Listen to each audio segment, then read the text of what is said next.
beva bilan yetimni qalbini og'ritgan inson qanchalik baraka topadi? Qani biz ko'raylik. Baraka topalarmikan? Boy bo'lish mumkin, milliarder, trilliarder bo'lish mumkin.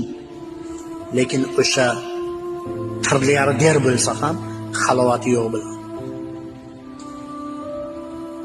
Halovati yo'q bilan. Baraka topolmaydi, o'sha trilliarderligidan baraka topolmaydi. Chunki o'sha bevani yoki yetimni qalbini og'ritib qo'yganda, shuning uchun ham baraka topolmaydi. Yetimlikda ikki turi bor-da.